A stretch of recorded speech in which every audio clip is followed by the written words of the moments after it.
हिंदी में एक कहावत बहुत मशहूर है कि तुम्हारी जीत से ज्यादा चर्चे हमारी हार के हैं। केरल के स्थानीय चुनाव में कांग्रेस के नेतृत्व वाले यूनाइटेड डेमोक्रेटिक फ्रंट यानी कि यूडीएफ ने बड़ी जीत के साथ वापसी की है, जबकि सत्तारूढ़ भारतीय कम्युनिस्ट पार्टी मार्क्सवादी के नेतृत्व वाले लेफ्ट डेमोक्रेटिक फ्रंट यानी कि एलडीएफ को बड़ा झटका लगा है। हालांकि इन दोनों गठबंधनों की जीत और हार से इतर चर्चा भारतीय जनता पार्टी बीजेपी के नेतृत्व वाले नेशनल डेमोक्रेटिक अलायंस यानी कि एनडीए की तिरुवनंतपुरम में जीत की है। भारतीय जनता पार्टी भाजपा के नेता वीवी राजेश तिरुवनंतपुरम नगर के नए महापौर निर्वाचित हुए।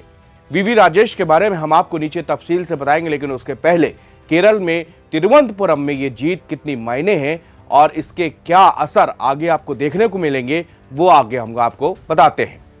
भाजपा ने निगम के 101 वार्डों में से 50 पर जीत हासिल की, जो केरल के किसी नगर निगम में उनकी पहली जीत है। सबसे ज्यादा चर्चा इसी जीत की हो रही है।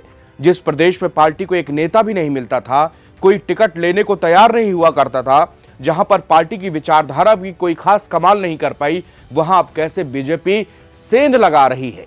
देश की बड़ी राजनीतिक घटनाओं में साल 2014 को कभी भुलाया नहीं जा सकता।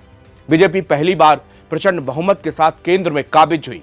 ये नई पीढ़ी की भाजपा थी और पुराने उसूलों को साथ लेकर आगे बढ़ रही थी। इसके बाद एक के बाद एक कई प्रदेशों में भगवा लहराने लगा। फिर भी बीजेपी को हिंदी पार्टी की पार्टी ही कहा जाता था, लेकिन अब बीजेपी इस पहचान से आगे बढ़ती हुई नजर आ रही है और इसका सबसे बड़ा उदाहरण है केरल का निकाय चुनाव। इस निकाय चुनाव में बीजेपी ने अपना परचम लहराया है। हालिया लोकसभा चुनाव में बीजेपी ने केरल में एक सीट जीतकर खाता खोला था। अब तिरुवनंतपुरम मेयर चुनाव की जीत को विधानसभा चुनाव से पहले सूबे में सियासी जमीन तैयार करने की कोशिश में जुटी बीजेपी के लिए एक बूस्टर डोज की तरह देखा जा रहा है। तिरुवनंतपुरम नगर निगम में एनडीए सबसे बड़ा गठबंधन बनकर सामने आ गया। एलडीएफ शासित इस नगर निगम में एनडीए ने 101 में से 50 वार्डों में जीत हासिल की। इस जीत की चर्चा इसलिए भी है क्योंकि तिरुवनंतपुरम कांग्रेस सांसद शशि थरूर का क्षेत्र है और राज्य में अगले साल 2026 में विधानसभा चुनाव भी होने हैं। बीजेपी तिरुवनंतपुरम में पार्टी की जीत को लेकर केरल में एक नए अध्याय की शुरुआत के तौर पर देख रही है। वहीं तिरुवनंतपुरम से सांसद और कांग्रेस नेता शशि थरूर ने उनके क्षेत्र में बीजेपी की जीत को लोकतंत्र की खूबसूरती बताया है। उन्होंने कहा कि बीजेपी की जीत तिरुवनंतपुरम के राजनीतिक परिदृश्य में एक उल्लेखनीय बदलाव है। केरल में 9 दिसंबर और 11 दिसंबर को 2 चरणों में स्थानीय चुनाव शनिवार को परिणाम आए थे। राज्य में 6 नगर निगमों में 14 जिला पंचायतें, 87 नगर पालिकाओं, 152 ब्लॉक पंचायत और 941 ग्राम पंचायत में चुनाव हुए। इनमें कांग्रेस के नेतृत्व वाले यूडीएफ ने सीपीआई-एम के नेतृत्व वाले एलडीएफ पर बड़ी जीत हासिल की।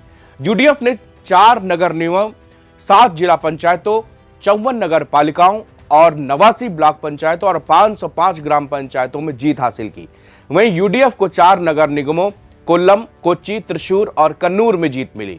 एलडीएफ को महज 1 नगर निगम, 7 जिला पंचायत, 28 नगर पालिकाओं, 63 ब्लॉक पंचायत और 340 ग्राम पंचायतों में जीत मिली। एलडीएफ ने साल 2020 में हुए चुनाव में 5 नगर निगम में जीत हासिल की थी, लेकिन इस बार उसे सिर्फ कोझिकोड में ही जीत मिली। बीजेपी के नेतृत्व वाले एनडीए ने 1 नगर निगम, 2 नगर पालिकाओं और 26 ग्राम पंचायतों में जीत दर्ज की। बीजेपी ने तिरुवनंतपुरम नगर निगम में 50 सीटें जीती। उसके बाद एलडीएफ को 29 और यूडीएफ को 19 सीटें मिली। इससे पहले बीजेपी तिरुवनंतपुरम में विपक्ष की भूमिका में थी।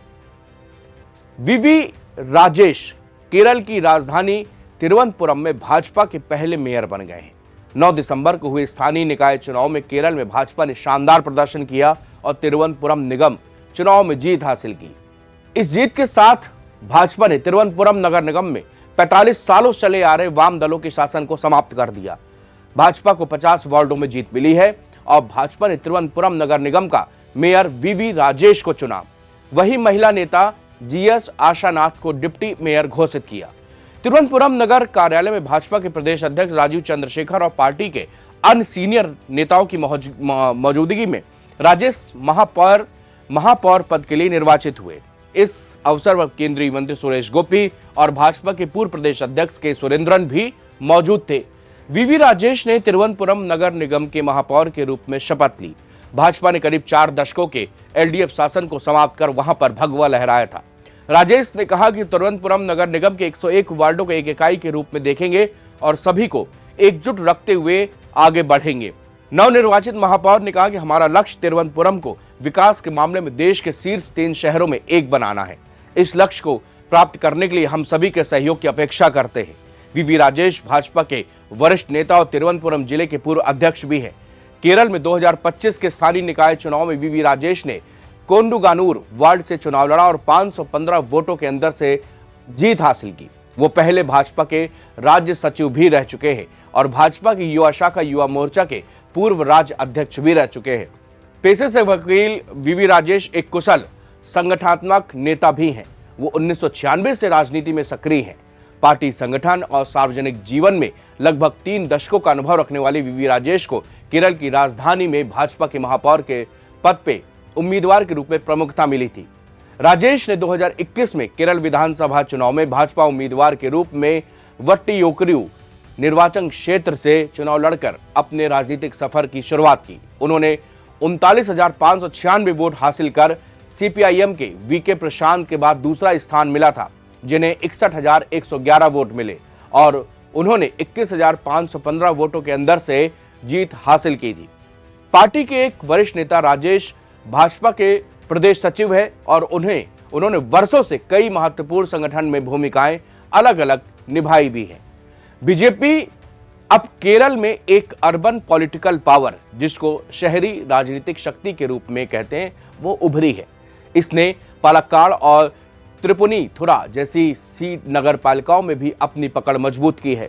बीजेपी ने इस बार ईसाई बहुल क्षेत्रों में जैसे कि नारकोलम का मुनम्बम और ग्रामीण क्षेत्रों में सेंध लगाने में सफलता पाई। इस जीत को 2026 के विधानसभा चुनाव के पहले बीजेपी के लिए एक बड़े मनोवैज्ञानिक मनोबल यानी कि मोरल बूस्टर के रूप में देखा जा रहा है। केरल की राजनीति पारंपरिक रूप से 2 ध्रुवी रही है, लेकिन अब ये तेजी से त्रिकोणीय होती जा रही है। 2025 के इन चुनावों में कांग्रेस के नेतृत्व वाली यूडीएफ सबसे बड़ी विजेता बनकर उभरी है, जिसने सबसे अधिक ग्राम पंचायतों नगर निकायों पर कब्जा किया है। सत्तारूढ़ वामपंथी गठबंधन एलडीएफ को भारी नुकसान पहुंचा है। भ्रष्टाचार के आरोपों और सत्ता विरोधी लहर एंटी इनकम्बेंसी के कारण उसका दशकों पुराना प्रभाव कम होता दिख रहा है। बीजेपी अब सिर्फ राज्य में वोट काटने वाली पार्टी नहीं, बल्कि सीधे तौर पर सत्ता की दावेदार बनती जा रही है। हालांकि पूरे राज्य में इसका कुल वोट शेयर अभी करीब 15 से 16% के आसपास है। स्थानीय चुनाव में कचरा प्रबंधन से लेकर आवारा कुत्तों की समस्या और जैसे विकास जैसे मुद्दे राजनीतिक ध्रुवीकरण में ऊपर अपनी छाप यहां पर छोड़ी है। शुक्रिया।